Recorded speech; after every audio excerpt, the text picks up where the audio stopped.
والمنكر والبغي. This is the 90.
En expliquant ces versets en détail après, mais en connexion avec le sujet de morale, que la réformation que le Saint-Coran parle.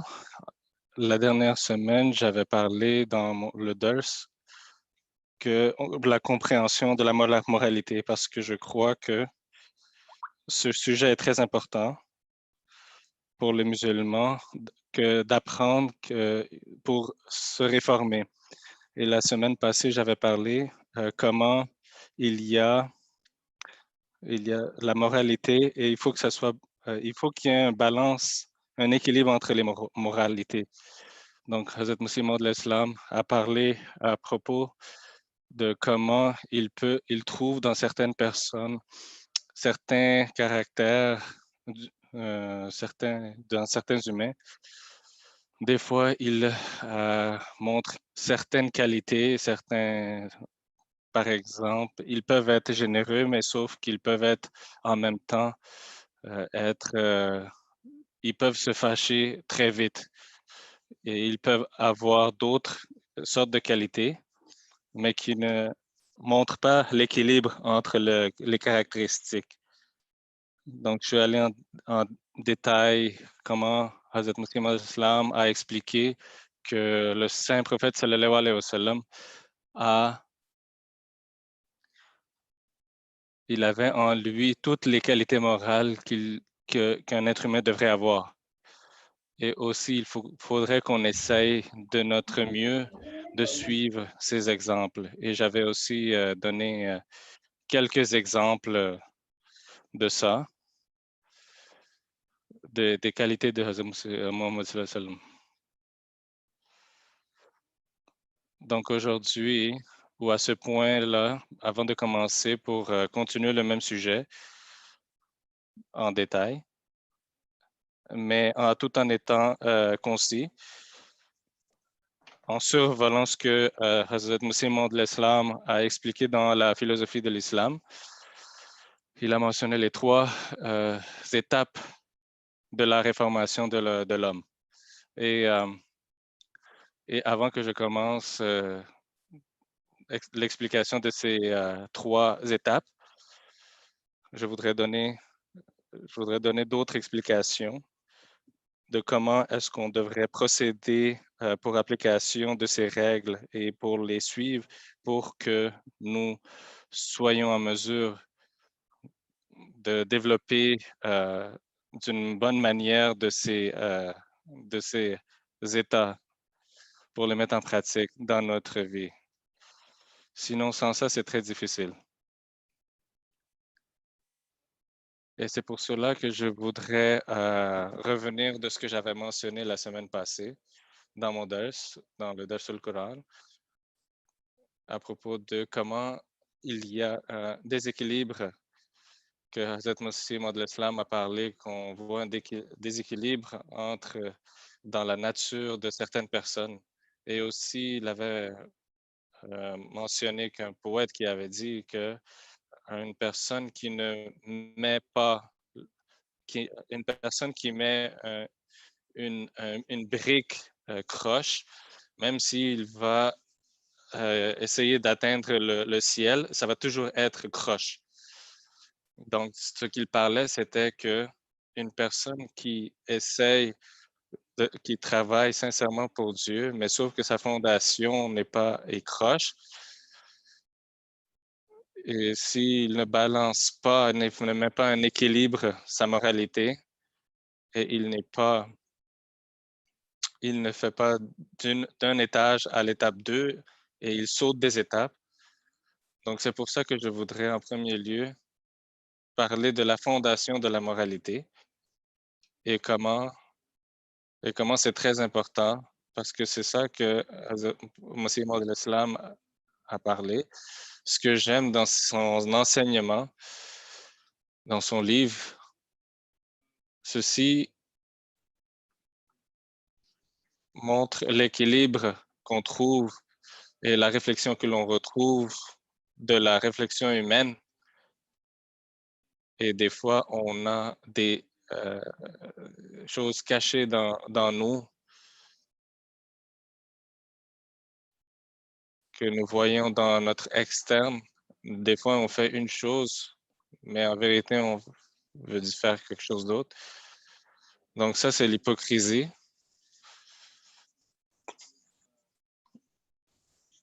Je, je voudrais vous donner quelques exemples pour qu'on puisse comprendre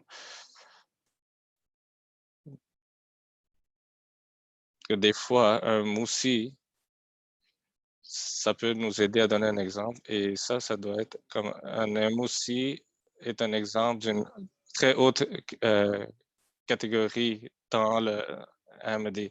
Et ce moussi est supposé de payer 10% de son wasiyat. Et le moussi n'est pas seulement supposé de payer le plus de chanda, mais ils sont supposés de suivre des hauts niveaux de moralité et d'action comparé aux autres Ahmadis.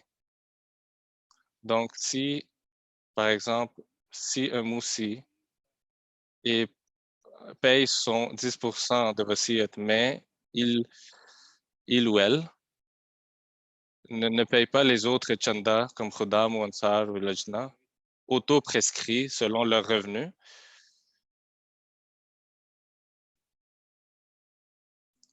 Donc, ce n'est pas selon les standards d'être moussi. Donc, ils sont dans une catégorie, mais en vérité, ils regardent d'un côté seulement, d'être dans une plus haute catégorie, mais de l'autre côté, ça montre que dans l'autre catégorie,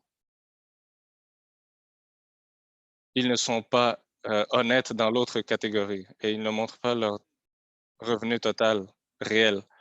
Donc, c'est juste un exemple pour voir ce point-là. Et une autre façon de voir le déséquilibre,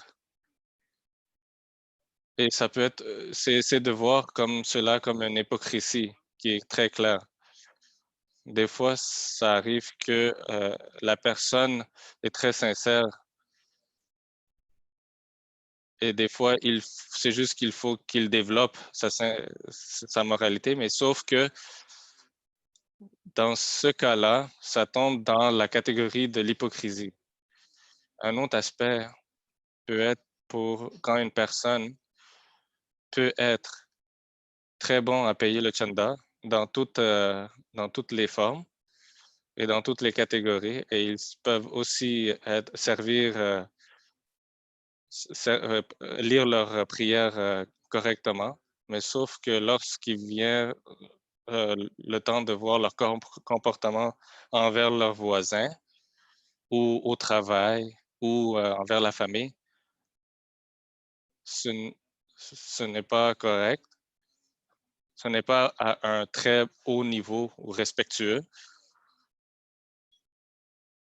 Et ils peuvent regarder d'un air hautain les autres.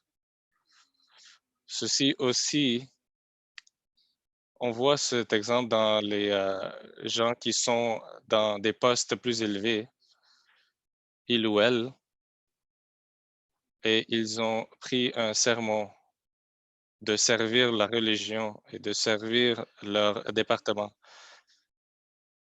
Mais si ils sont en train de regarder les gens sous leur supervision comme inférieurs à eux et ils commencent à parler avec une arrogance très désagréable dans leurs équipes et en montrant, en étant irrespectueux envers ces sujets subordonnés. Ceci aussi n'est pas acceptable dans l'islam. J'avais mentionné ça dans un de mes dars du matin.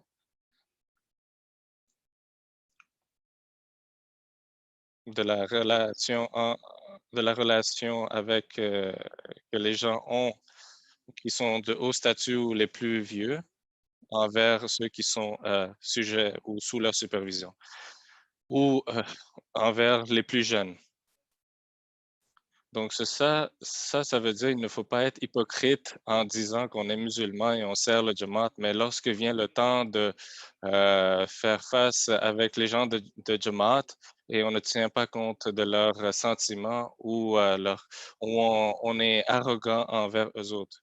Donc, ceci peut amener certains gens de la Jamaat loin de la Jamaat et de servir la vraie Jamaat, la vraie religion, le vrai islam. Donc, ceci pousse les gens plus loin de la Jamaat, de la vraie religion. Donc, sur ce, je voulais redonner une référence de l'hypocrisie que notre bien-aimé Huzour Ayadollah Ta'ala bin Aziz avait mentionné dans le Jalsa Salana de Nouvelle-Zélande. Et il a mentionné que le saint prophète sallallahu alayhi wa sallam était inquiet de ses croyants, de leur pratique de l'idolâtrie. Le hadith mentionne que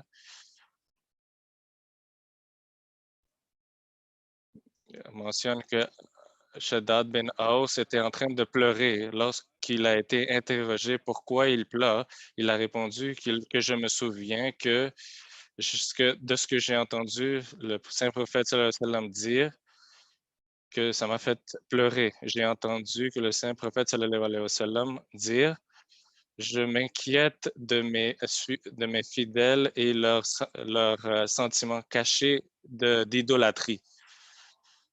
Donc, le narrateur a demandé que, ô prophète d'Allah, vous pensez que tes fidèles vont être idolâtres après vous? Il a dit oui.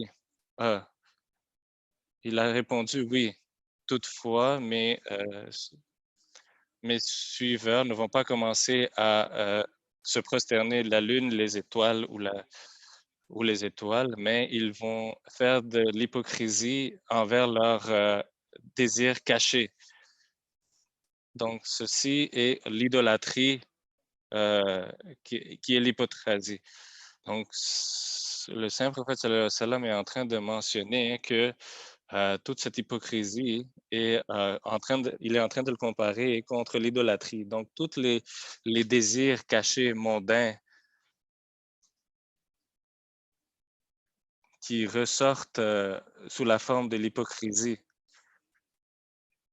Et il continue en expliquant que si il commence une journée en jeûnant et quelque chose vient en interférence avec ça,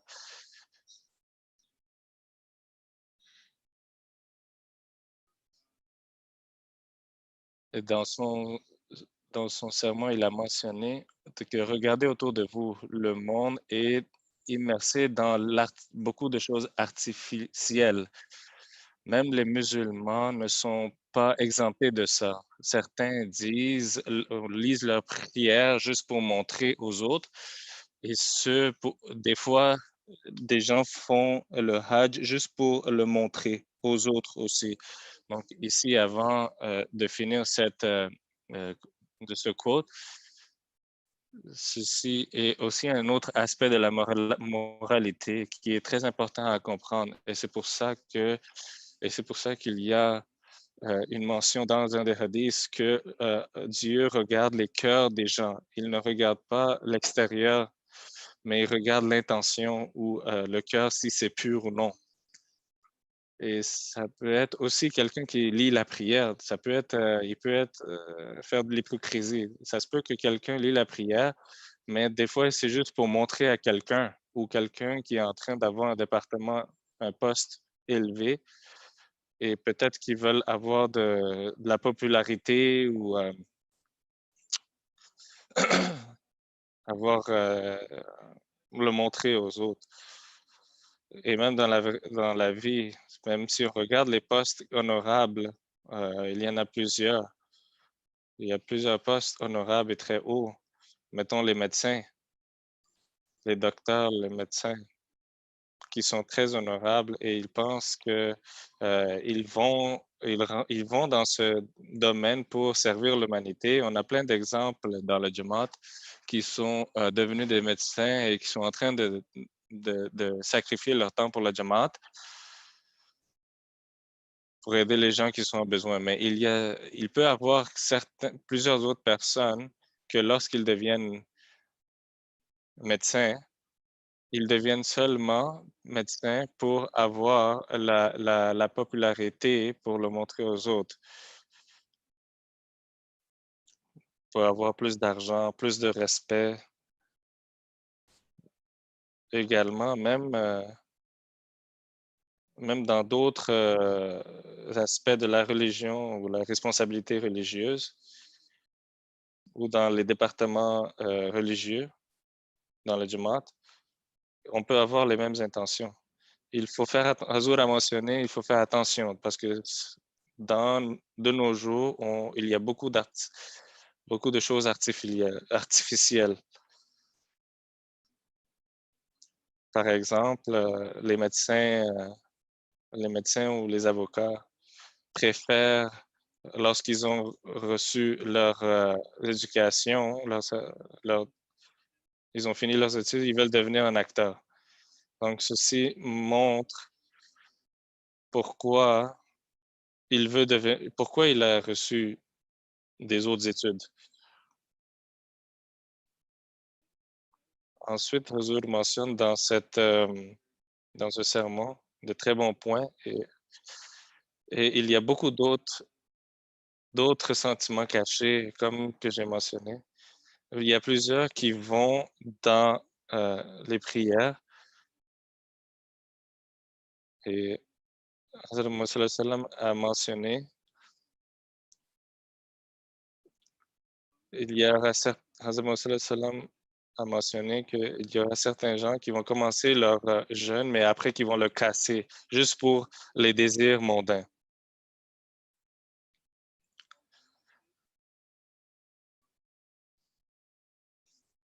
Et il faut donc Hazrat Masih Maud Islam nous donne un bon conseil que si vous voulez faire partir le diable en vous ou le mal en vous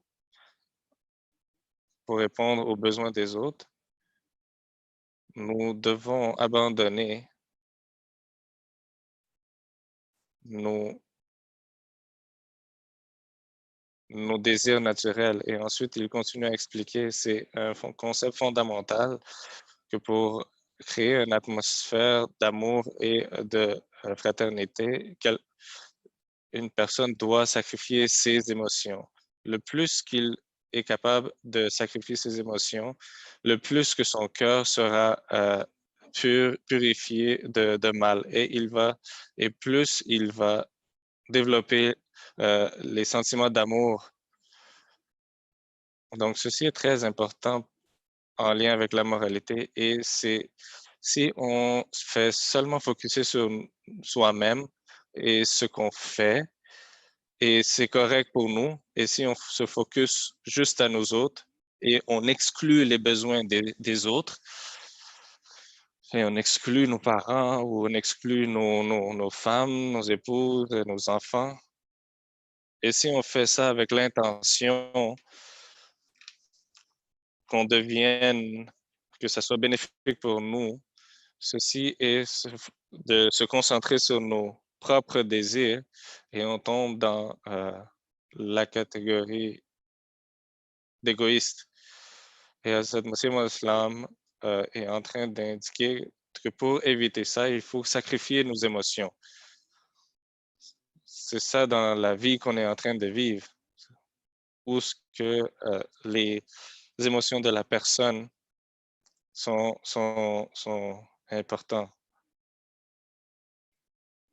Donc, si on veut créer la paix dans la société, donc il faut commencer petit à petit à analyser, à regarder à comment on peut se départir de ces problèmes entre nous.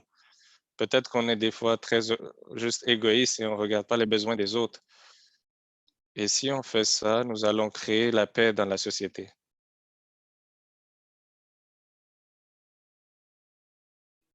Maintenant, le Hazrat l'Islam a mentionné que une note à propos de khulq ou la moralité, il dit il donne une idée d'une khalq, excusez-moi, khalq donne l'idée de la naissance physique, ou ce que la khulq, ça veut dire, c'est la naissance interne qui est perfectionnée selon la moralité interne. Le khulq, ça veut dire la qualité morale dans les impulsions naturelles. Ça doit être identifié que le point commun et l'humilité sont très mal compris. Le vrai est qu'il faut répondre pour chaque chose, il y a une qualité morale importante. Donc ici, Hazrat Masih Islam est en train d'expliquer comment la moralité est différenciée entre l'externe, khalq, qui est les impulsions, les désirs externes, les actions.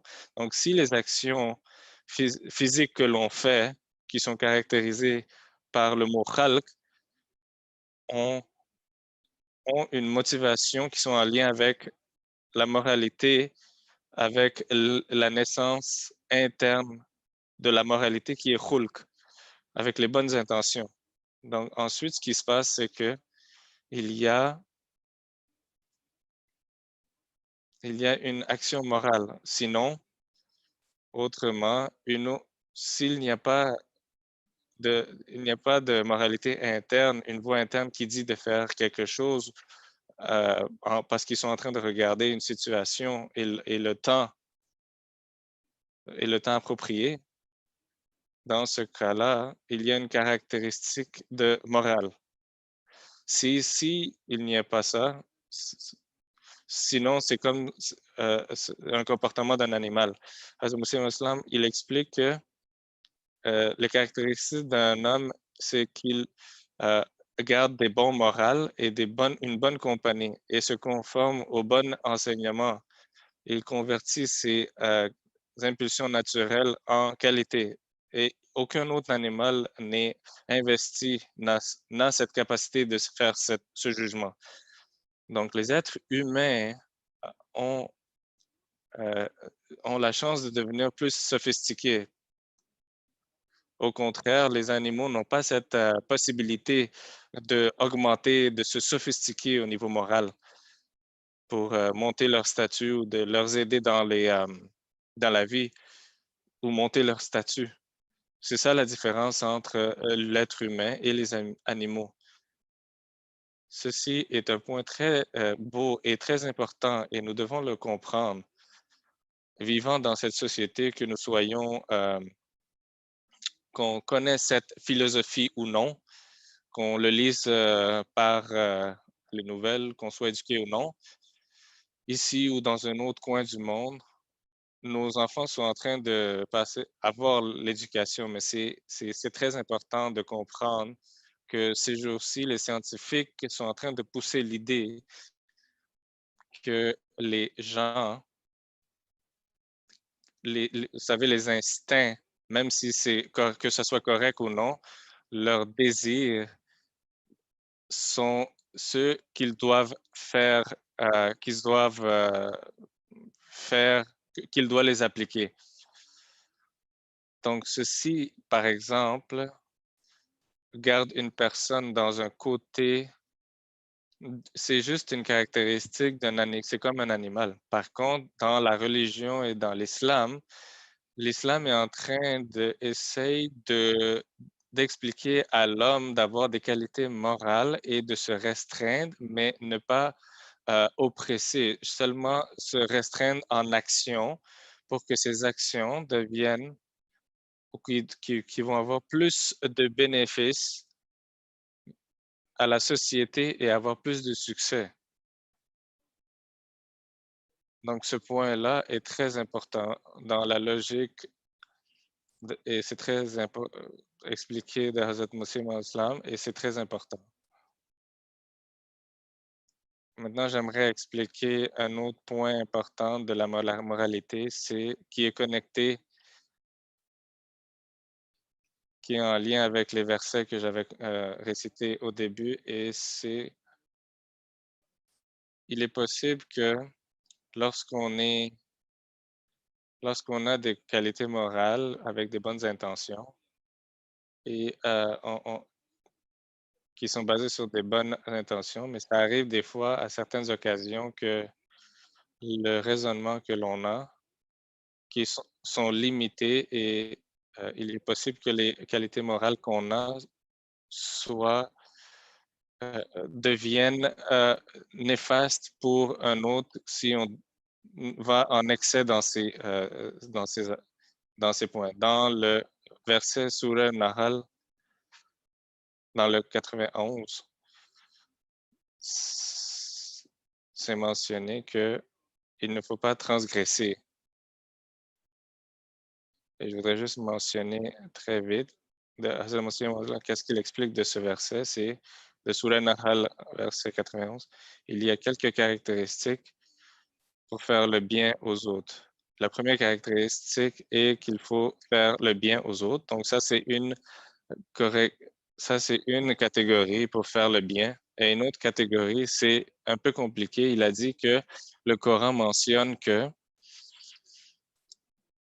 une personne va être motivée pour avoir un retour de gratitude de quelqu'un ou retour de prière. Et dans ce cas-là, si quelqu'un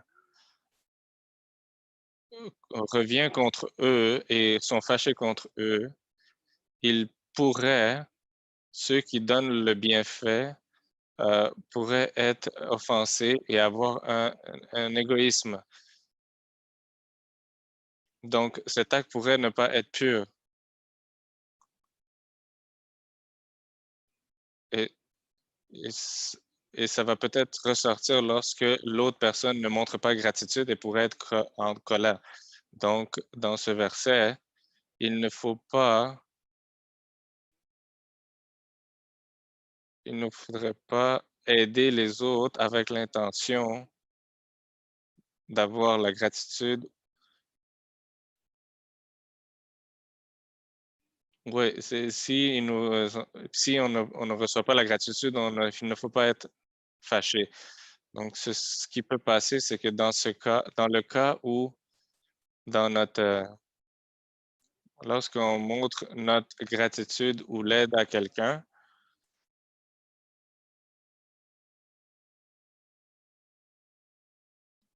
on pourrait démontrer dans notre désir caché que notre désir de recevoir quelque chose de l'autre en retour. Donc, cette zone est un peu compliquée. Donc, il faut essayer lorsqu'on fait quelque chose, comme par exemple le sadka. Sadka veut dire, dont la racine c'est sid, qui veut dire sincérité. C'est correct si vous voulez avoir des prières ou si vous voulez que quelqu'un vous montre un contentement envers vous, c'est correct, mais si quelqu'un ne le montre pas, il ne faut pas être offensé. Et la troisième catégorie, c'est comme c'est comme quand lorsqu'une mère donne tout pour ses enfants. Et ça, c'est le plus haut niveau de moralité et pour aider la société. Et on devrait essayer d'arriver à ce niveau et qu'on devrait aider les gens comme une mère aide ses enfants en pensant, en ne s'attendant pas à rien avoir de retour. Et ici, Azamsi Moslam a essayé qu'il est possible que lorsque quelqu'un montre une qualité morale et lorsqu'ils font quelque chose de bon, ça peut être, euh, des fois, ça peut être en excès et ça peut être excessif et pas correctement donné.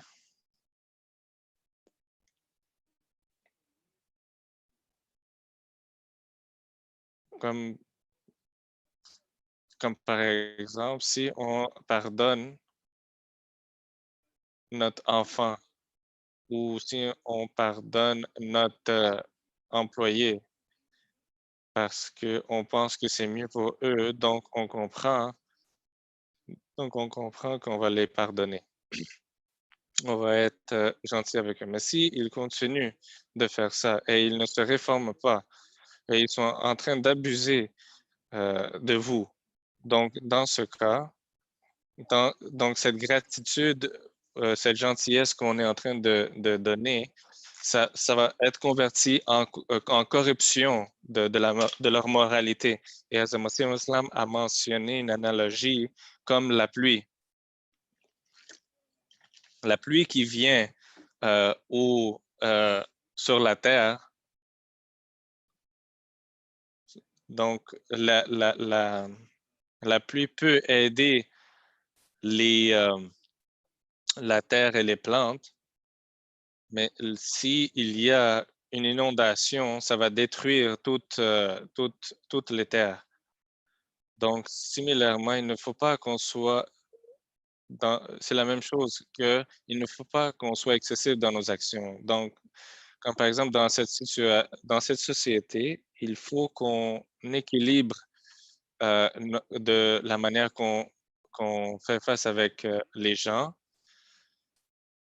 Il faut essayer de faire comprendre, euh, il faut essayer de comprendre les gens, leur faire comprendre en leur donnant avec raisonnement, mais il ne faut pas laisser les gens jusqu'à un niveau que ça pourrait leur éloigner de leur propre compréhension qu'ils sont en train de faire quelque chose de mal. Donc, c'est sûr que comme un parent, on n'ont pas le choix de prendre soin de tout le monde, de leur famille. Mais, mais après, mais, mais après que l'enfant dépasse l'âge de puberté, nous ne pouvons pas le punir physiquement. Il faut avoir un équilibre avec ça. Donc, ceci sont des choses qu'il faut qu'on regarde. C'est très important. Et c'est très important qu'on comprenne les aspects de la moralité. Sinon, la moralité peut être dans un extrême et on peut paraître déséquilibré, mais d'un autre extrême, ça peut paraître très équilibré, mais qui pourrait en réalité être mauvais. Le Messie premier à l'Islam explique dans la philosophie des enseignements de l'Islam, dans les exemples qu'il a mentionnés, qui sont très détaillés dans ce livre, que lorsqu'on, par exemple, mais si si vous êtes capable de le lire, pas juste rapidement, mais le lire correctement et pondérer et essayer de comprendre, et comment ils peuvent l'appliquer dans leur vie. Et c'est ça que j'essaie dans le Dars al-Quran, de survoler les sujets, ce que le Messie premier à l'islam essaie d'expliquer. Et si on le lit et on essaie de le comprendre, parce que peut-être que ce que je dis en anglais n'est pas assez profond que lorsque vous allez le lire vous-même dans votre langue ou peut-être dans la traduction ou dans Urdu, la langue originale, ou dans le français ou l'arabe ou dans n'importe quelle autre langue. Donc, maintenant, pourquoi est-ce que c'est important d'étudier ce livre et de comprendre les étapes? Comme n'importe quoi, comme n'importe qui, j'étais en train de penser sur ce point et je suis présentement en train de le lire. Et après avoir lu euh, avant aussi, de l'avoir lu du début jusqu'à la fin. Et c'est pour ça que pour pouvoir vous donner des explications, je suis présentement sur la page 64 et je voudrais expliquer que si nous comprenons lorsqu'on veut apprendre quoi que ce soit, il y a tout le temps des étapes, des niveaux. Et ça, c'est un concept fondamental. Si on est en train de prendre un cours, nous commençons toujours par apprendre la base avant d'aller à la prochaine étape. Donc, si on ne comprend pas la base, on ne va pas pouvoir passer le test et aller à la prochaine étape.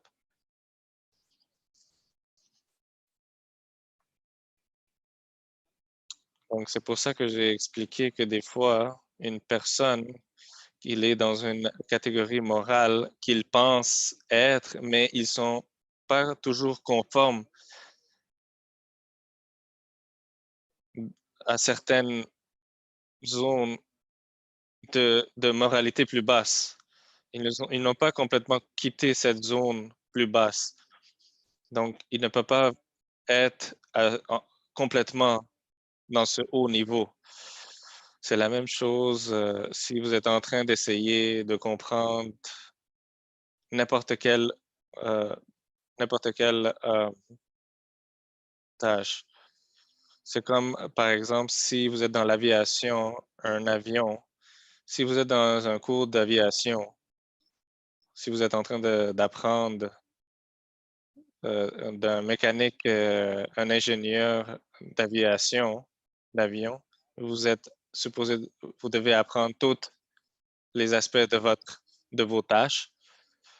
Si, juste en regardant euh, l'engin de l'avion, si vous avez manqué les étapes de vraiment de comment on peut faire le moteur et si vous avez sauté toutes les étapes, vous a- que vous avez sauté toutes les étapes, lorsque vous êtes supposé de mettre le gaz dans le moteur et le faire commencer et faire commencer l'avion et de savoir comment c'est connecté avec l'avion et savoir toute la mécanique du moteur. Donc, si le moteur ne fonctionne pas, mais que les autres aspects sont connectés, mais sauf que le moteur ne fonctionne pas, donc dans ce cas-là, l'avion ne pourra pas voler. Ça ne sera pas, il ne pourra pas bouger. Donc, c'est la même chose lorsque on regarde le sujet de la moralité comme enseigné par le Messie premier à l'Islam, il y a une compréhension qu'on doit développer de la moralité qui sont l'esprit du corps. Et si on ne les corrige pas et on le synchronise pas avec notre corps, ça serait pas possible de les augmenter pour augmenter notre statut de moralité. Comme par exemple l'avion physique que j'étais en train de parler, ça pourrait fonctionner, mais ça ne pourra pas décoller. Donc, c'est pour ça que c'est très important de comprendre les niveaux et de regarder ce que Monsieur Maud l'Islam a mentionné, en commençant par le premier niveau qui est le Nafse Ammara, qui est, qu'il mentionne, est la source de toutes les natures, niveau naturel. C'est mentionné dans le Coran que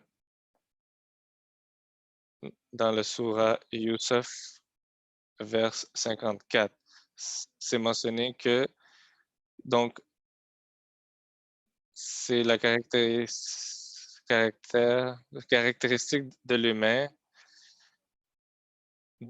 qu'il qu'il essaie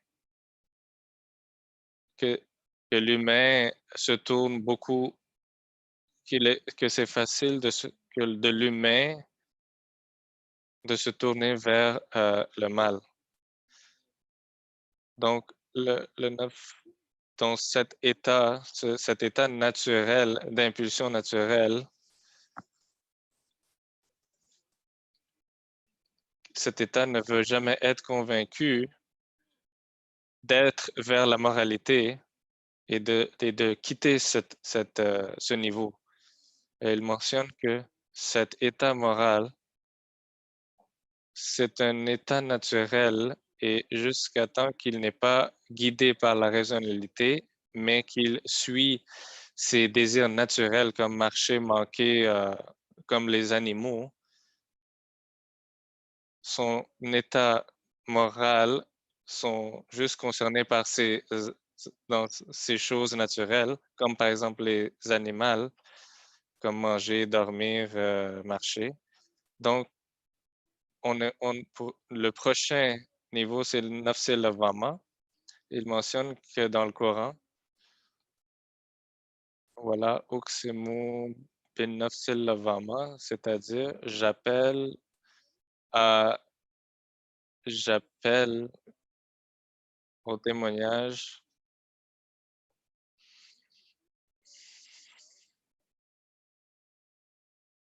Ceci, c'est la deuxième état moral qui est généré. À cet état, l'être humain se différencie des animaux.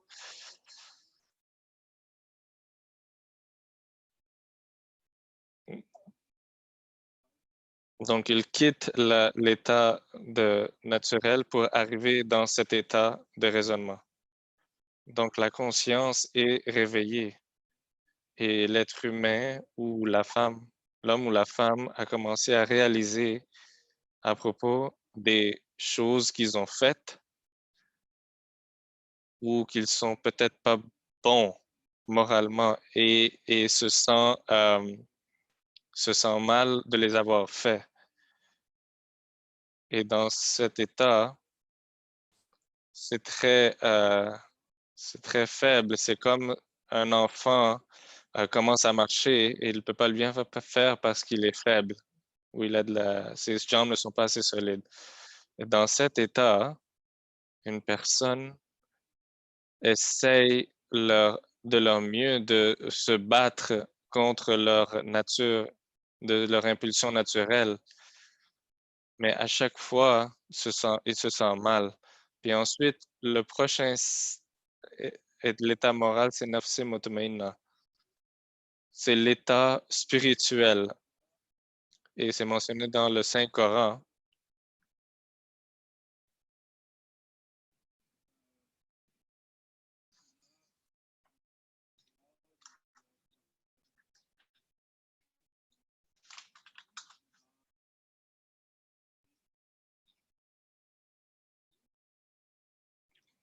Que c'est mentionné.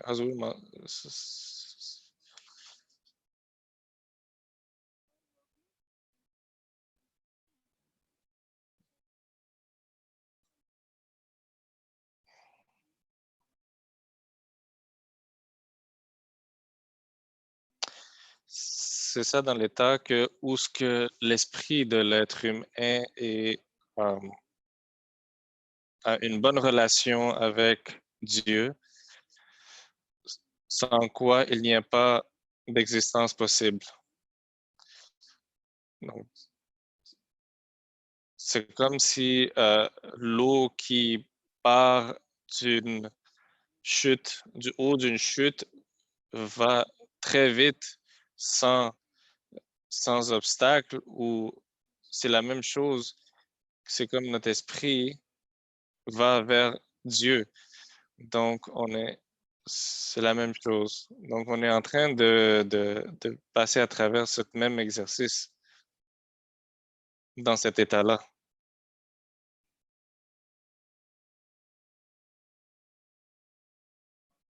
En étant, en ayant satisfait de toutes les décisions de Dieu et ne pas aller contre ça, contre ses décisions.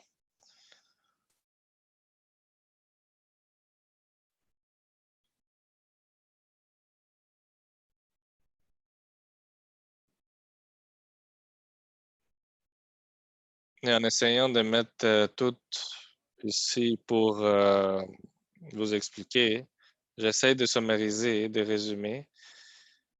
J'essaie de ne pas m'éloigner trop du sujet.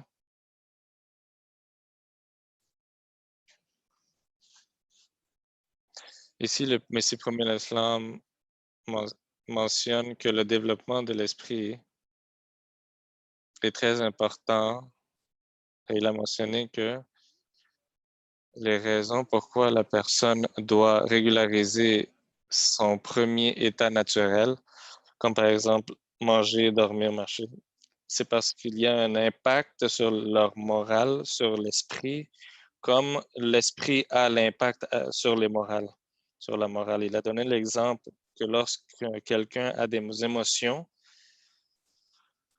lorsqu'ils entendent une mauvaise nouvelle, ils commencent à pleurer. C'est comme si l'esprit interne a un impact sur le physique externe de la personne, du corps. Et il a aussi donné l'exemple que comme lorsque quelqu'un a eu mal physiquement, ils ont un mal physique, donc ce mal euh, leur fait pleurer, donc leur donne du chagrin. Donc, ces deux-là sont très en lien. Donc, le, l'esprit interne doit être pris soin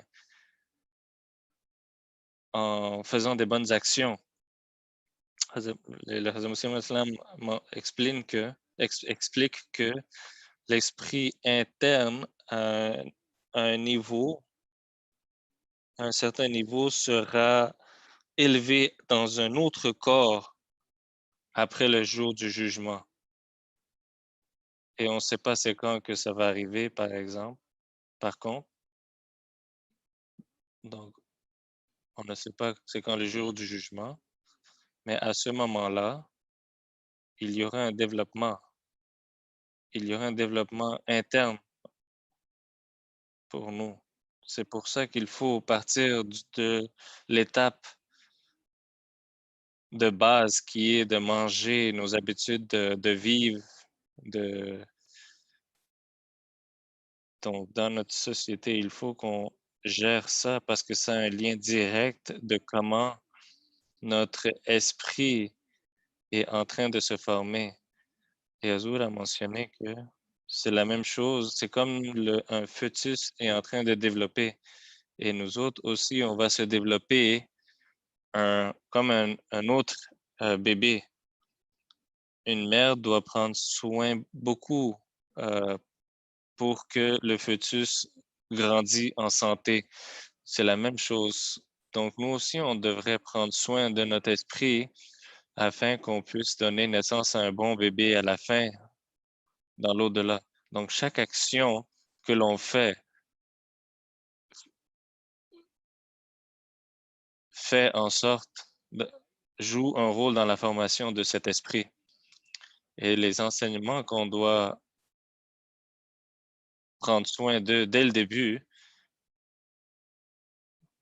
Donc, les dispositions naturelles que l'on a. Et il faut les développer d'un niveau à l'autre. Et c'est pour ça que c'est très important, hein, qu'il a mentionné comme le fœtus,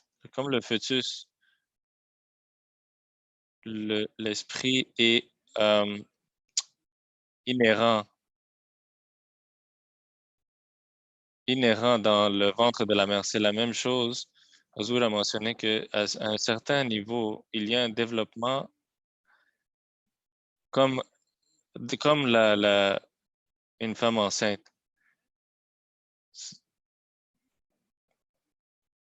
Il y a une évolution de l'homme.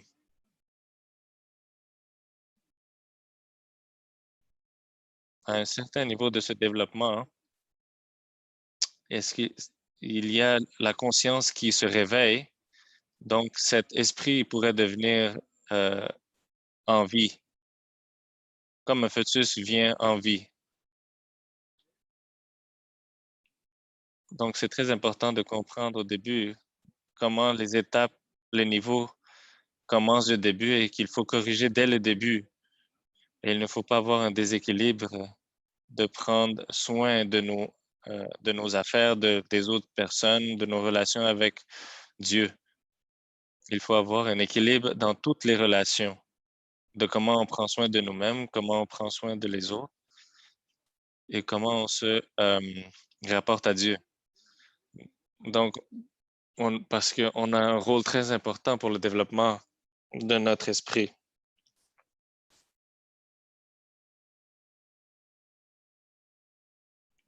À ce point, lorsqu'on comprend les enseignements de M.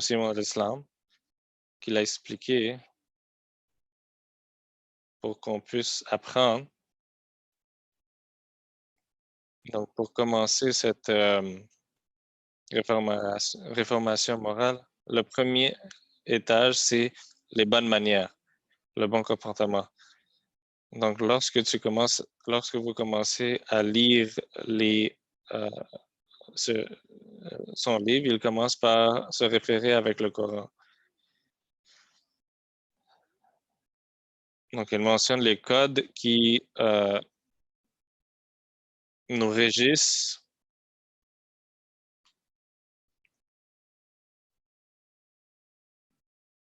qui sont similaires aux animaux, mais il faut que nous, on les régularise.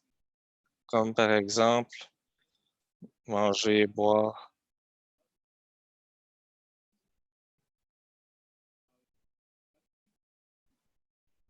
Et il faut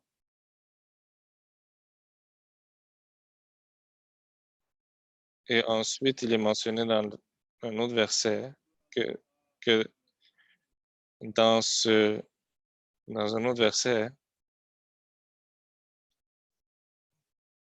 que j'avais mentionné la semaine passée de comment le Coran, comme que j'avais mentionné, qu'est-ce que vous pouvez marier, qu'est-ce que vous ne pouvez pas marier. Et ensuite, c'est mentionné dans Nissa, verset 40, vous n'avez pas le droit de marier une femme qui ne veut pas se marier. Donc, ce sont des choses de base, des contrôles de base qu'il faut qu'on contrôle dans nos impulsions. C'est pour ça que je suis en train de dire. Donc, sans contrôler ça, et en pensant que ce sont des morales élevées et que je force pas une femme et je suis pas en train de forcer une femme à ne pas se marier en pensant que ceci est une moralité très élevée, mais ceci est une moralité de base. Il y a d'autres choses comme, par exemple, ne pas faire l'adultère. Mais comme par exemple, ne pas tuer ses enfants. Ce sont des choses de très barbares et très basiques et qu'il faut éliminer. Et il ne faut pas les faire. Et ensuite, il a mentionné que, à propos, lorsque vous allez à la maison, quand vous entrez ou partez de la maison, il faut que vous saluez les gens de la maison. Ce sont des choses de base et ça doit devenir dans nos habitudes. Ce n'est pas correct si n'est pas si, s'il est s'il est très éduqué dans la religion et tout ça, mais il n'est pas capable de respecter la vie privée des gens et de ne pas avoir des bonnes manières. Donc, il faut que vous donniez le salam et le retourner aussi lorsque vous rencontrez quelqu'un. Ce sont des éléments de base qu'il faut qu'on suive. Et ensuite, comme par exemple, boire l'alcool et jouer aux jeux d'hasard. Nous devons s'éloigner de ces choses-là si on veut prospérer. Ça aussi, ce sont des choses de base qu'il faut qu'on apprenne à les éliminer pour aller au prochain état de moralité. C'est comme par exemple les drogues et l'alcool. Si vous le sortez de votre vie, les drogues et l'alcool enlèvent votre habilité et votre fonction de base, juste pour manger. Vous perdez même ces capacités. Vous allez perdre l'habilité de gagner de l'argent, de prendre soin de soi-même parce qu'ils ont perdu tellement de leur sens, parce qu'ils sont allés tellement loin dans la drogue. En fait, les drogues sont tellement dangereux parce que ça incite l'interne, ça incite les mauvaises choses internes et ça vous garde loin des, des choses naturelles et normales que les animaux font. Et ensuite, le niveau de propreté, notre niveau de propreté est une grosse réflexion sur soi-même. Azul a mentionné que les versets qui mentionnent de garder les rues propres, de se garder propre, de prendre un bain régulièrement, de garder sa maison propre, ce sont des choses qui sont des choses de base, mais qui sont très importantes pour votre santé physique et morale. Et ça impacte comment vous vous sentez moralement et si vous vous sentez bien. C'est pour ça que lorsque vous regardez la prière en elle-même, lorsque vous faites le wuzu, la prière au début du wuzu, vous vous sentez bien, mais on devrait le faire avec l'intention qu'on est en train de d'inspirer et de réveiller notre conscience interne. Et ensuite, on va à la prière et on peut prier avec plus d'humilité et de compréhension. Et même en donnant